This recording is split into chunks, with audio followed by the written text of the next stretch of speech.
So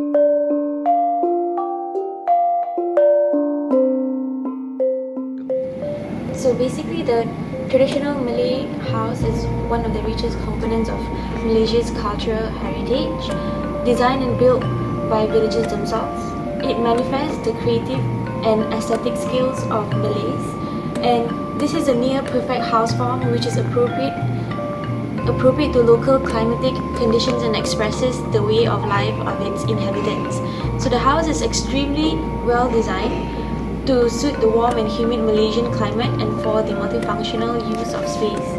Its design is also flexible as it caters to the widely different needs of the users, and it has an addition system which allows the house to be extended to meet the growing needs of the family.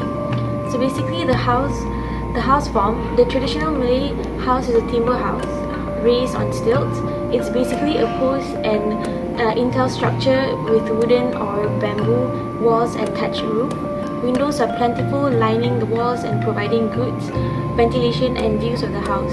So from a distance, the Malay house seems to merge naturally with the environment.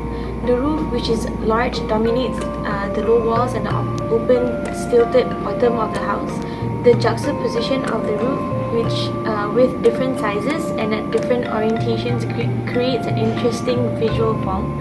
The traditional Malay house was evolved by the Malays over generations, adapting to their needs, and it may not possess the grandeur or ostentatiousness found in modern buildings, designed by modern self-conscious designers, but it reflects other qualities lacking in modern buildings. With direct dependence on nature for its resources and embodying a deep knowledge of ecological balances, the house is efficiently designed to suit the local climatic requirements using various ventilation and solar control devices. Besides being well adapted to the environment, the house has also evolved a prefabricated building system which is flexible and varied to suit the needs of users. It has also developed a very sophisticated addition system which allows the house to be extended in line with the growing needs of the users. Various traditional and hybrid Malay house form can be identified in Peninsular Malaysia. They are classified by their roof shapes. The basic house form are bumbung panjang, bumbung lima, bumbung perak, and bumbung limas. But the most common house form would be the bumbung panjang, characterized by a long gable roof. The bumbung panjang houses are the oldest identified in Peninsular Malaysia, many of them being over 100 years old and still in good condition. So the bumbung panjang is the simplest of the four house forms. It has the simplest gable roof supported by king posts. The most common roofing material used for the bumbung panjang is the atap. The simple bumbung panjang roof form is most efficient for its ventilation properties. Its simple funnel shape and the use of ventilation grills at its gable ends, which is the table layer, and the use of ventilation joints allow good ventilation of the roof space, which cools the house effectively. The roof is simple and easy to be constructed, and is partly explains the popularity of this house form among the poorer village. The bumbung panjang, due to its simplicity, is a very efficient roof form for making additions to the house. The bumbung lima and bumbung perak are all house form which are not indigenous but developed through foreign influence. The bumbung lima and bumbung perak houses are believed to have been influenced by the colonial Dutch and British house forms.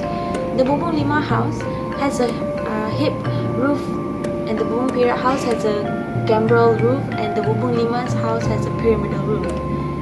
Of these three foreign house forms used in Malay houses, the bumbung perak house forms are also called bumbung potongan Belanda roof in the East Coast is the most popular. So next I'm going to go for the design and layout. So basically the traditional Malay house can be divided into the front and back portions, which are centered around the rumah ibu, which is the core house, and the dapur respectively. At the entrance of the most traditional Malay houses, stairs led up to a covered porch called the anjong. The porch acts as a good transition space between the public and the private domains. The anjong also acts as an important focal point for the entrance. Unsimilar visitors and guests are entertained here from the entrance porch. One enters into the Serambi Gantung, and this is the place where most guests are entertained. The low windows in the Serambi Guntung allow for good ventilation and good views to the exterior. So from the Serumbu Guntung, one enters into the Rumah Ibu, which is the core area, and this is the largest area of the house where most activities are conducted. So sleeping, sewing, praying, ironing, studying, and even feasting, which is held during marriage and other festivals, all occur here. So the importance of the Rumah Ibu is expressed by its floor level being the highest in the house. The Selung is a closed walkway used to link the kitchen and the Rumah Ibu together. The side entrance to the kitchen is also located here. Besides being a circulation space, the Selang is often used by women folk as a space to chat and socialize. So the Selang is a very effective linking device which delivers an open space between the two portions, allowing good ventilation and lighting of the house. So the dapur is always situated at the back of the house and is on the lowest floor level. So the modern kitchens in new Malay houses are often dropped to the ground level where floors are cemented. Food preparation, cooking, eating and washing are all done here. The women folk also often group here to chat. So the court space, which is peculiar only to Malay houses in Malacca, is an intimate, private, interior open space in between the Rumah Ibu and the dapur. It is often beautifully decorated with flowers and plants, and it is a favorite resting place for the users, and sometimes informal guests, especially ladies, are entertained here. Practice and innovative experience have had their effects on the traditional Malay houses. We cannot deny that in this modern world today, innovation is playing a huge part in the progression of our society. The new generation especially has been exposed to more modern features and designs, and especially those who have been pursuing education overseas. These people offer new ideas and designs by assimilating these new elements. Furthermore, authorities have also been promoting other systems and ideas of low-cost housing. However, traditional Malay houses already offer an ideal low-cost housing in addition to having unique features and designs. This can be observed most in rural areas where the beauty of these traditional houses remain. Traditional Malay houses also offer an idea of maximization of ventilation by having elements such as verandas and large overhangs which prevent exposure to sun and rain while also remaining pleasing to the eye. Furthermore, they also offer a good concept of dealing with solar radiation and glare controls effectively. While our ideas continue to evolve and learn to incorporate new elements, we should learn to appreciate and rediscover the beauty of traditional Malay houses so that they are not lost in time. Hi, I'm Limiho. So now I would like to talk about the upscaling of the traditional Malay houses. These are possible because the traditional Malay houses are far more affordable to the poor or even to those who are financially stretched. Besides, it also displays the capabilities of the local people to build traditional Malay houses by using the local materials. It also shows the adequate and appropriate housing and shelter policies which are quite useful in the development.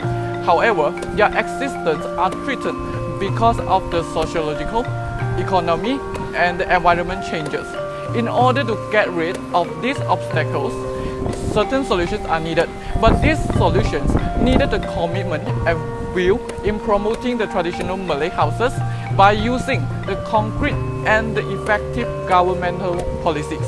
Besides, the housing standards should be based on the people's socio-economic needs, local cultures as well as the ecological condition in order to reflect the Malaysian's identity.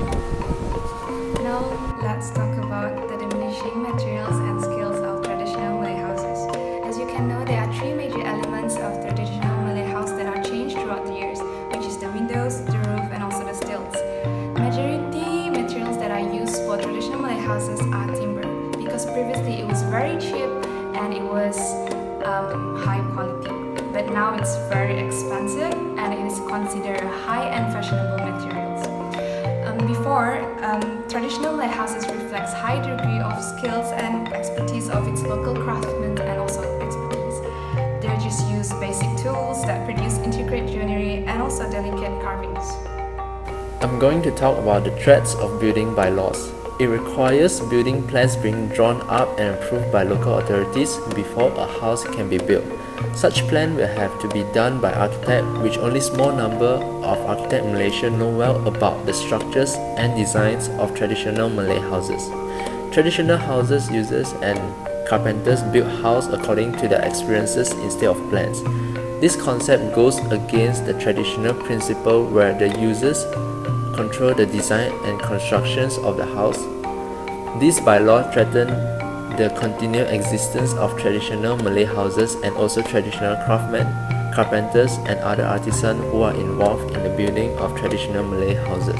Hi guys, I'm Yunjian. Today I'm going to introduce you all about this building. So this is the Malay school and it's built in 1980 by local people. Let's talk about the characteristic of it. The structure of the building is made out of local wood and the roof is made of rumbia leaves. Inside the building, there aren't any chairs or tables. Instead, black planks are provided for students to sit on it. This shows some of the characteristics of traditional Hello everyone, I'm Nagees. I'm from School of Bioscience.